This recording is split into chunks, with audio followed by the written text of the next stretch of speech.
Dharwad ಯೂನಿವರ್ಸಿಟಿನಲ್ಲಿ 14 post call ಮಾಡಿದ್ದೀರ. 14 post ಅಲ್ಲಿ ಈ 9 ಪೋಸ್ಟ್ ಪ್ರವರ್ಗ 1ಕ್ಕೆ ಹೋಗುತ್ತೆ. ಪ್ರವರ್ಗ 2ಕ್ಕೆ ಇಲ್ಲಿ ಅವಕಾಶನೇ ಇಲ್ಲ. ಪ್ರವರ್ಗ 3ಕ್ಕೆ ದೂರದ ಮಾತು. ಎಲ್ಲಿವರೆಗೂ ಸಿಗಲ್ಲ ಗೊತ್ತಾ? 30 ವರ್ಷ ಅವ್ರು ರಿಟೈರ್ ಆಗೋವರೆಗೂ ಸಿಗಲ್ಲ. 30 ವರ್ಷ ಅವ್ರು ರಿಟೈರ್ ಆಗೋವರೆಗೂ ಸಿಗಲ್ಲ. ಇಂಥ ಒಂದು ಅನಾಮಲಿನ ಈ ಸರ್ಕಾರ ಮಾಡಿದೆ. ಇದು ಮೈಸೂರು ಯೂನಿವರ್ಸಿಟಿಗೂ ಬರುತ್ತೆ, ಬೆಂಗಳೂರು ಯೂನಿವರ್ಸಿಟಿಗೂ ಬರ್ತದೆ, ಏಡೆಡ್ ಇನ್ಸ್ಟಿಟ್ಯೂಟ್ಗೂ ಬರ್ತದೆ. ಈ ಹೊಸ ರೋಸ್ಟರ್ ಬಿಂದು ಮಾಡಿದಾರಲ್ಲ, ಅದು ಯಾವ ಪುಣ್ಯಾತ್ಮ ಇದನ್ನ ಮಾಡೋದ್ನೋ ಗೊತ್ತಿಲ್ಲ ನನಗೆ. ಅಂದ್ರೆ ಇದೊಂಥರ ಬೇಕಾಬಿಟ್ಟಿ ಸರ್ಕಾರ ಮಾಡ್ಬೋದು ಅಂತನಾ? 25/8/2025 ಒಳ ಮೀಸಲಾತಿ ಆದೇಶ ಹೊರಡಿಸಿದ್ರು. ಹೆಚ್ಚು ಹಿಂದುಳಿದ ಸಮುದಾಯಗಳನ್ನ ಕಡಿಮೆ ಹಿಂದುಳಿದ ಸಮುದಾಯಗಳ ಜೊತೆಗೆ ಸೇರಿಸಿ ಈ 59 ಜಾತಿಗಳು ಮರ್ಜ್ ಆಗೋ ತರ ಮಾಡಿದ್ದಾರೆ. ಇದು ಅತ್ಯಂತ ಅನ್ಯಾಯ. ಸಿದ್ದರಾಮಯ್ಯನವರ ಕೆಟ್ಟ ಧೋರಣೆ ಇದು. ವಲಯ ಸಂಬಂಧಿತ ಜಾತಿ ಇದೆಯಲ್ಲ, ಇದನ್ನ 9ನೇ ಗುಂಪಿಗೆ ಸೇರಿಸಿದಿರಿ ಅಂದ್ರೆ ಇದರ ಅರ್ಥ ಈ ವಲಯ ಸಂಬಂಧಿತ ಜಾತಿಗಳು ಸಾಮಾನ್ಯ ವರ್ಗಕ್ಕಿಂತ ಹಿಂದುಳಿದ ವರ್ಗಕ್ಕಿಂತ ಮುಂದುವರೆದವರಾಯ್ತು. ಇದಕ್ಕೆ ಸೊಲ್ಯೂಷನ್ ಏನು ಅಂತ ಕೇಳಿದ್ರೆ ಒಬ್ರು ಮಾತಾಡಲ್ಲ. ಸೋಷಿಯಲ್ ವೆಲ್ಫೇರ್ ಕಮಿಷನರ್ ಹತ್ರ ಆನ್ಸರ್ ಇಲ್ಲ, ಸೋಷಿಯಲ್ ವೆಲ್ಫೇರ್ ಮಿನಿಸ್ಟರ್ ಹತ್ರನೂ ಆನ್ಸರ್ ಇಲ್ಲ. ಬೇರೆ ಕ್ಯಾಟಗರಿ ಅವರು ಅಬ್ಜೆಕ್ಷನ್ ಮಾಡ್ತಾರೆ ಅನ್ನೋ ಅಂತ ಒಂದು ಮಾತಿದೆ. ಅದು ನಮ್ಮ ಸಮಸ್ಯೆ ಅಲ್ಲ. ಸಮಾಜ ಕಲ್ಯಾಣ ಇಲಾಖೆ, ಕಾನೂನು ಮತ್ತು ಸಂಸದೀಯ ಇಲಾಖೆ, DPR ಇಷ್ಟೂ ಜನ ಕೂತ್ಕೊಂಡು ತೀರ್ಮಾನ ಮಾಡಿ. ಮುಖ್ಯಮಂತ್ರಿ ಸಿದ್ದರಾಮಯ್ಯ ತವರು ಜಿಲ್ಲೆಯಲ್ಲಿ ಪರಿಶಿಷ್ಟ ಜಾತಿ ಬಲಗೈ ಸಮಾಜದ ವಿದ್ಯಾರ್ಥಿಗಳು ಸಿಡಿದಿದ್ದಾರೆ. ಕಾರಣ ಇಷ್ಟೇ, ಒಳ ಮೀಸಲಾತಿಯಲ್ಲಿ ನಮಗೆ ಅನ್ಯಾಯವಾಗಿದೆ, ಇದನ್ನು ಸರಿಪಡಿಸ್ತೇವೆ ಹೋದರೆ ಮುಂದಿನ ದಿನಗಳಲ್ಲಿ ನಿಮಗೆ ತಕ್ಕ ಪಾಠ ಕಲಿಸ್ತೀವಿ ಅನ್ನುವಂತಹ ಸಂದೇಶವನ್ನು ಸಿದ್ದರಾಮಯ್ಯನವರಿಗೆ ನೇರವಾಗಿ ಈ ಒಂದು ಪರಿಶಿಷ್ಟ ಜಾತಿಯ ಬಲಗೈ ಸಮಾಜದ ವಿದ್ಯಾರ್ಥಿಗಳು ತಮ್ಮ ಆಕ್ರೋಶವನ್ನು ವ್ಯಕ್ತಪಡಿಸಿದ್ದಾರೆ. ಈ ಬಗ್ಗೆ ಮಾತಾಡಲಿಕ್ಕೆ ನನ್ನ ಜೊತೆ ಈ ಭಾಗದ ದಲಿತ ನಾಯಕರ ಎನಿಸ್ಕೊಂಡಂತಹ ಮಾಜಿ ಮಂತ್ರಿಗಳು ಆಗಿರುವಂತಹ ಎನ್ ಮಹೇಶ್ ಇದ್ದಾರೆ. ಅವ್ರನ್ನ ಮಾತಾಡಿಸ್ತೀನಿ. ಸರ್, ತಾವೊಬ್ಬರು ರಾಜಕಾರಣಿ ಹೊರತುಪಡಿಸಿ ಒಬ್ಬ ರಾಜಕಾರಣಿಯಾಗಿ ಮಾತನಾಡಬೇಡಿ. ಇವತ್ತು ಒಬ್ಬ ದಲಿತ ಸಮಾಜದ ಬಲಗೈ ಸಮಾಜದ ಒಬ್ಬ ನಾಯಕನಾಗಿ ಮಾತನಾಡಿದ್ರೆ ಒಳ ಮೀಸಲಾತಿ ತಮಗೆ ಅನ್ಯಾಯ ಆಗಿದೆಯಾ? ಒಳ ಮೀಸಲಾತಿ ಅನ್ಯಾಯ ಆಗಿದೆ ಅಂತ ಮಾತಾಡ್ತಾ ಇದ್ದಾರಲ್ಲ, ಅದು ಒಂದು ಹಂತಕ್ಕೆ ನಿಜ. ಆದರೆ ಅನ್ಯಾಯ ಯಾಕಾಗಿದೆ, ಹೇಗಾಗಿದೆ ಅನ್ನೋದನ್ನು ನಾನು ಹೇಳಲಿಕ್ಕೆ ಬಯಸ್ತೇನೆ. ಈ ಒಳ ಮೀಸಲಾತಿಯಲ್ಲಿ ನಾಗಮೋಹನ್ ದಾಸ್ ವರದಿ ಆಧಾರದ ಮೇಲೆ ರಾಜ್ಯದ ಕಾಂಗ್ರೆಸ್ ಸರ್ಕಾರ ನಾಗಮೋಹನ್ ದಾಸ್ ಅವರು ಏನು 5 ಕ್ಯಾಟಗರಿನ ಮಾಡಿದ್ರು. Most backward communities, more backward communities, backward communities ಮತ್ತು ಲೆಸ್ ಬ್ಯಾಕ್ವರ್ಡ್ ಕಮ್ಯುನಿಟೀಸು ಮತ್ತು 5ನೇ ಗುಂಪು ಆದಿ ಕರ್ನಾಟಕ, ಆದಿ ಧಾರವಾಡ, ಆದಿ ಜಾಂಬವ, ಈ ಆದಿ ಆಂಧ್ರ. ಈಗ 5 ಗುಂಪು ಮಾಡಿದ್ರು. ಮತ್ತೆ ಬಲಗೈ ಸಮಾಜದ ಉಪಜಾತಿಗಳನ್ನು ಅಲೆಮಾರಿ, ಅಲೆಮಾರಿ ಗುಂಪಿಗೆ ಸೇರಿಸಿದ್ರು. ಇನ್ನೊಂದೆರಡು ಜಾತಿನ ಮಾದಿಗ ಸಂಬಂಧಿತ ಜಾತಿಗೆ ಸೇರಿಸಿದ್ರು. ಈ ಅಲೆಮಾರಿ, ಅಲೆಮಾರಿ ಒಳಗಡೆ ಮಾದಿಗ ಉಪಜಾತಿಗಳು ಸೇರ್ಕೊಂಡಿದೆ. ಹಂಗಾಗಿ ಜನಸಂಖ್ಯೆ ಅದಲು ಬದಲಾಗಿತ್ತು. ಸೊ ಅದನ್ನು ಸರಿ ಮಾಡಿ ಅಂತ ನಾವೆಲ್ಲರೂ ಚಾಮರಾಜನಗರದಲ್ಲಿ ಹೋರಾಟ ಮಾಡಿದ್ವಿ. ಅದನ್ನು ಪರಿಷ್ಕರಣೆ ಮಾಡಿ ಆದೇಶ ಮಾಡಿ ಅಂತ ಹೇಳಿದ್ವಿ. ಇವರು ಪರಿಷ್ಕರಣೆ ಮಾಡಿ ಆದೇಶ ಮಾಡುವಾಗ 5 ಗುಂಪನ್ನ 3 ಗುಂಪು ಮಾಡಿದ್ರು. ಪ್ರವರ್ಗ ಎ, ಪ್ರವರ್ಗ ಬಿ, ಪ್ರವರ್ಗ ಸಿ ಅಂತ 3 ಗುಂಪನ್ನ ಮಾಡಿದ್ರು. ಪ್ರವರ್ಗ ಎ ಮಾದಿಗ ಸಂಬಂಧಿತ ಜಾತಿಗಳು, ಪ್ರವರ್ಗ ಬಿ ಹೊಲೆಯ ಸಂಬಂಧಿತ ಜಾತಿಗಳು, ಪ್ರವರ್ಗ ಸಿ ಬೋವಿ, ಲಂಬಾಣಿ, ಕೊರ್ಚ, ಕೊರ್ಮ ಈ ಸಮುದಾಯದ ಜೊತೆಗೆ ಈ ಅಲೆಮಾರಿ, ಅಲೆಮಾರಿ ಜಾತಿಗಳನ್ನು ಸೇರಿಸಿದ್ರು. ಸೇರಿಸಿ 3 ಗುಂಪು ಮಾಡಿದ್ರು.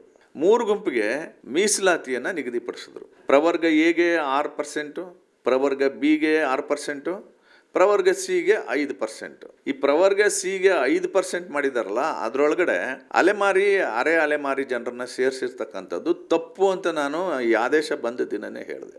ಈಗ ಬೋವಿ, ಲಂಬಾಣಿ, ಕೊರ್ಚ, ಕೊರ್ಮ ಈ ಕಮ್ಯುನಿಟೀಸ್ ಇದೆಯಲ್ಲ, ಇವರನ್ನ ಲೆಸ್ ಬ್ಯಾಕ್ವರ್ಡ್ ಕಮ್ಯುನಿಟೀಸ್ ಅಂತ ಆಯೋಗ ಗುರುತಿಸಿದೆ. ಅಂದರೆ ಕಡಿಮೆ ಹಿಂದುಳಿದ ಜಾತಿಯವರು ಅಂತ. ಅಲೆಮಾರಿ, ಅಲೆಮಾರಿ ಜಾತಿಗಳನ್ನು ಮೋಸ್ಟ್ ಬ್ಯಾಕ್ವರ್ಡ್ ಕಮ್ಯುನಿಟೀಸ್ ಅಂದರೆ ಹೆಚ್ಚು ಹಿಂದುಳಿದ ಸಮುದಾಯಗಳು ಅಂತ. ದುರಂತ ಏನು ಅಂತಂದರೆ, ಹೆಚ್ಚು ಹಿಂದುಳಿದ ಸಮುದಾಯಗಳನ್ನು ಕಡಿಮೆ ಹಿಂದುಳಿದ ಸಮುದಾಯಗಳ ಜೊತೆಗೆ ಸೇರಿಸಿ ಈ 59 ಜಾತಿಗಳು ಮರ್ಜ್ ಆಗೋ ಥರ ಮಾಡಿದ್ದಾರೆ. ಇದು ಅತ್ಯಂತ ಅನ್ಯಾಯ.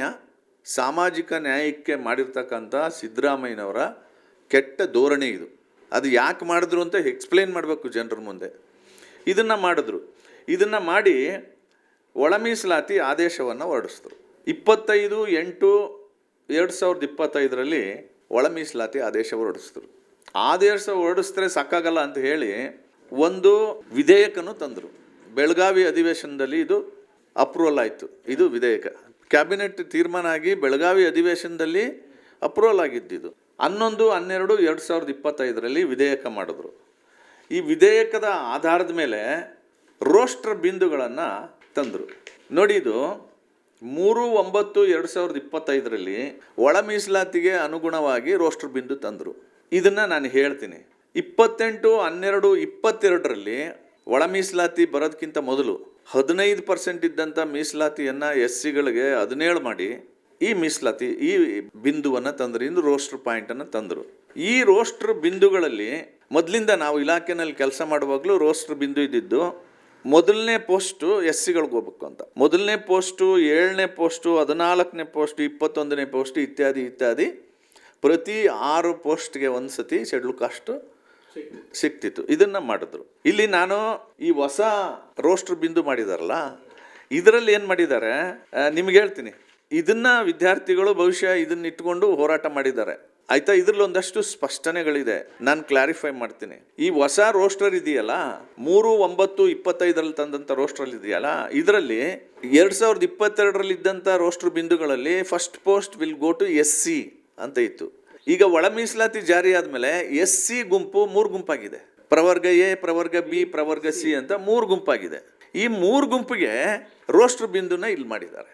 ಹೇಗೆ ಮಾಡಿದ್ದಾರೆ ಅಂತಂದ್ರೆ, ಮೊದಲನೇ ಪೋಸ್ಟು ಪ್ರವರ್ಗ Aಗೆ, 9ನೇ ಪೋಸ್ಟು ಪ್ರವರ್ಗ Bಗೆ, 15ನೇ ಪೋಸ್ಟು ಪ್ರವರ್ಗ Cಗೆ.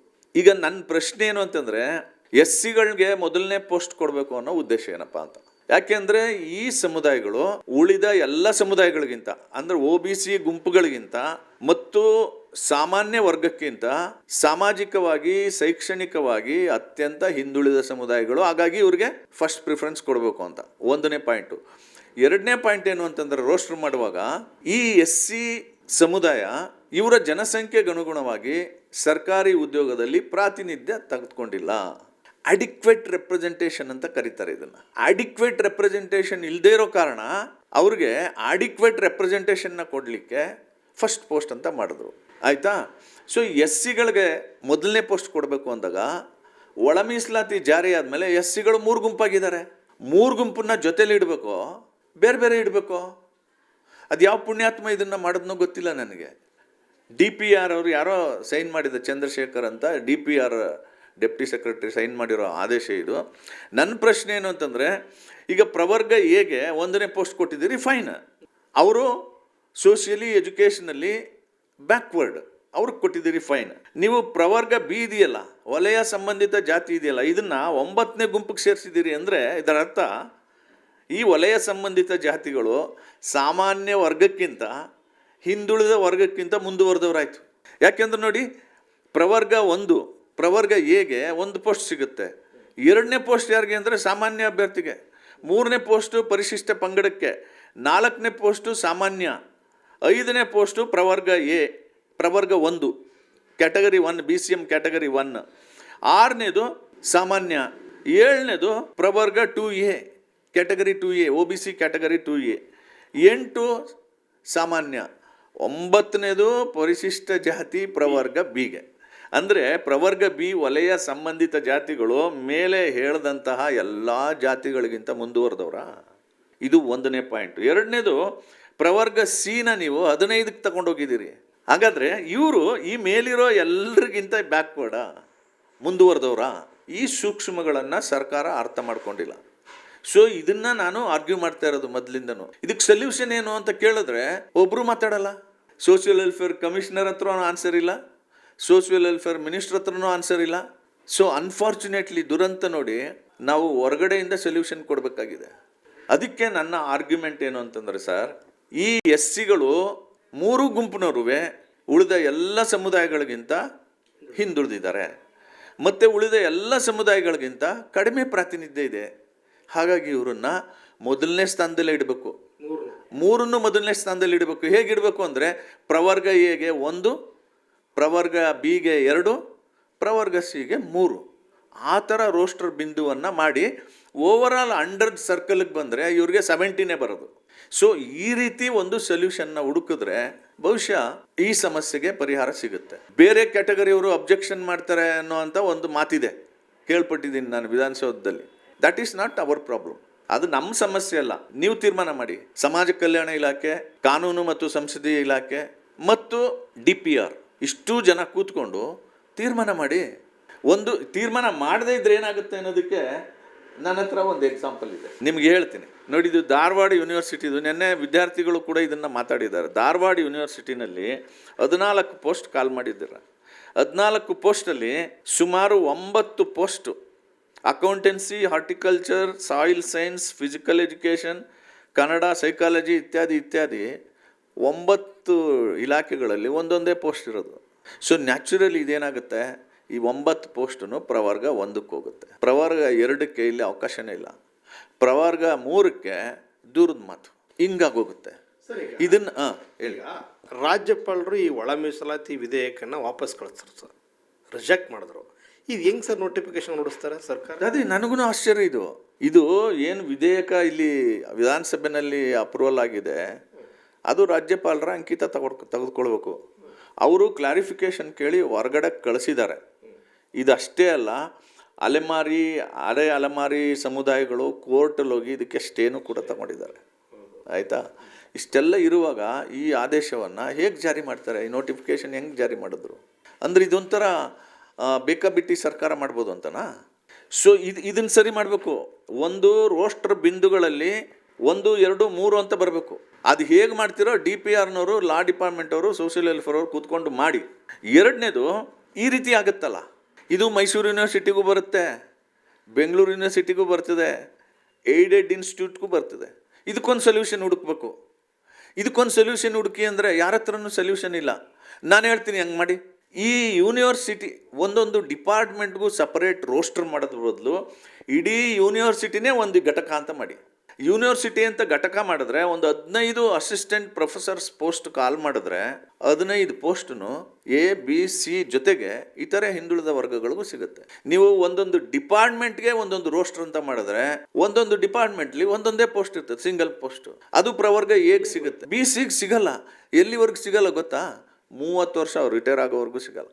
ಇಂಥ ಒಂದು ಅನಾಮಲಿನ ಈ ಸರ್ಕಾರ ಮಾಡಿದೆ. ಹಾಗಾಗಿ ನನ್ನ ಆರ್ಗ್ಯುಮೆಂಟ್ ಇಷ್ಟೇ, ಯೂನಿವರ್ಸಿಟಿಗಳು ಒಂದು ಯೂನಿಟ್ ಆಗಬೇಕು, ಇಲಾಖೆ ಒಂದು ಯೂನಿಟ್ ಆಗಬಾರ್ದು, ಒಂದೊಂದು ಡಿಪಾರ್ಟ್ಮೆಂಟು ಒಂದೊಂದು ಯೂನಿಟ್ ಆಗಬಾರ್ದು. ಇಡೀ ಮೈಸೂರು ಯೂನಿವರ್ಸಿಟಿ ಒಂದು ಯೂನಿಟ್ಟು. ಆ ಯೂನಿವರ್ಸಿಟಿಗೆ ಒಂದು ಬಿಂದುಗಳನ್ನ ಮಾಡಿ, ರೋಸ್ಟರ್ ಬಿಂದುಗಳನ್ನ. ಆಗ ಒಂದು 10 ಪೋಸ್ಟು ಅಸಿಸ್ಟೆಂಟ್ ಪ್ರೊಫೆಸರ್ ಪೋಸ್ಟು ವಿವಿಧ ಇಲಾಖೆಗಳಲ್ಲಿ ಬರ್ತದಲ್ಲ, ಅದು ಎಲ್ರಿಗೂ ಈಕ್ವಲ್ ಆಗಿ ಡಿಸ್ಟ್ರಿಬ್ಯೂಟ್ ಆಗುತ್ತೆ. ಅದು ಸಾಮಾಜಿಕನೇ. ಇದರಲ್ಲಿ ಮತ್ತೆ ಹೇಳ್ತೀನಿ, first post will go to ಪ್ರವರ್ಗ A ಓನ್ಲಿ. ಅದಕ್ಕೆ ನಂದೇನೋ ಅಭ್ಯಂತರ ಇಲ್ಲ, ಬೇರೆ ಯಾರಾದರೂ ಅಭ್ಯಂತರ ಇರ್ಬೋದೇನೋ, ನನಗೆ ಇದಕ್ಕೆ ಅಭ್ಯಂತರ ಇಲ್ಲ. ಆದರೆ 2ನೇ ಪೋಸ್ಟು ಪ್ರವರ್ಗ Bಗೆ ಸಿಗಬೇಕು, 3ನೇ ಪೋಸ್ಟು ಪ್ರವರ್ಗ Cಗೆ ಸಿಗಬೇಕು. Because all these 3 categories are schedule caste. So ಈ ಒಂದು ಬದಲಾವಣೆಗಳನ್ನು ಇವರು ಮಾಡಬೇಕು. ಇದಿಷ್ಟೇ ಅಲ್ಲ, ನಾಳೆ ದಿನ ಏಡೆಡ್ ಸ್ಕೂಲ್ಗಳಿವೆ, ಏಡೆಡ್ ಇನ್ಸ್ಟಿಟ್ಯೂಟ್ಸ್ ಬರ್ತದೆ, ಅಲ್ಲೆಷ್ಟಿರ್ತದೆ, 1, 2 ಪೋಸ್ಟ್ ಇರ್ತದೆ. ಅಲ್ಲೂ ಕೂಡ ಈ ಅನಾಮಲಿ ಡೆವಲಪ್ ಆಗುತ್ತೆ. ಹಾಗಾಗಿ ಏಡೆಡ್ ಸ್ಕೂಲ್ಸ್ನೆಲ್ಲ ಕ್ಲಬ್ ಮಾಡಿ ನೀವು ಒಟ್ಟಿಗೆ ಪೋಸ್ಟ್ಗಳನ್ನ ಕಾಲ್ ಮಾಡಬೇಕು. ಆಗ ಎಲ್ರಿಗೂ ಸಾಮಾಜಿಕ ನ್ಯಾಯ ಸಿಗುತ್ತೆ.